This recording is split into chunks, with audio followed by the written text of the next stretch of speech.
रात का गहरा और डरावना सन्नाटा चारों ओर फैला हुआ था। विनय अपनी स्कूटी पर ससुराल की ओर जा रहा था। हवा में एक अजीब सी ठंडक थी।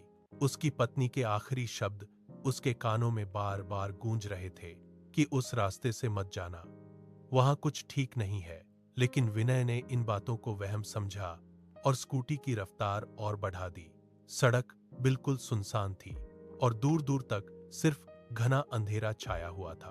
अचानक स्कूटी की हेडलाइट सड़क के बीच खड़ी एक डरावनी आकृति पर पड़ी। वहां लाल साड़ी पहने एक औरत खड़ी थी। उसके लंबे काले बाल जमीन को छू रहे थे और बिना हवा के ही अजीब तरह से हिल रहे थे। विनय ने घबराते हुए स्कूटी रोकी और धीमी आवाज में पूछा कि क्या आप ठीक हैं? तभी उस औरत ने धीरे से अपना सिर उठाया। उसका आधा चेहरा जला हुआ था और आधा बिल्कुल सफेद। सबसे डरावनी बात यह थी कि उसके पैर पीछे की तरफ मुड़े हुए थे। विनय का गला सूख गया और उसने तुरंत स्कूटी मोड़ने की कोशिश की, लेकिन जैसे ही वह मुड़ा, उसके पीछे भी वही औरत खड़ी थी। देखते ही देखते वहां 10-20 औरतें जमा हो गईं।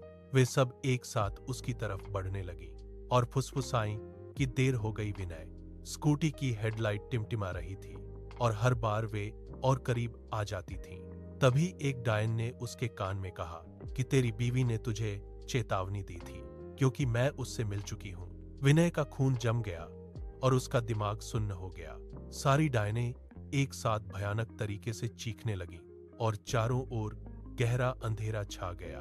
अगली सुबह जब सूरज निकला तो वह सड़क बिल्कुल खाली और शांत थी। वहां सिर्फ विनय की लावारिस स्कूटी खड़ी थी, लेकिन विनय का कहीं कोई नामो निशान नहीं था। उसी रात विनय के घर का दरवाजा खटखटाया गया। उसकी पत्नी ने जैसे ही दरवाजा खोला, सामने विनय खड़ा था। उसकी आंखों में एक अजीब सी चमक थी। वह धीरे से मुस्कुराया और बोला कि रास्ता बिल्कुल ठीक था, लेकिन जैसे ही वह घर के अंदर कदम रखता है, उसके पैर पीछे की तरफ मुड़े हुए हैं।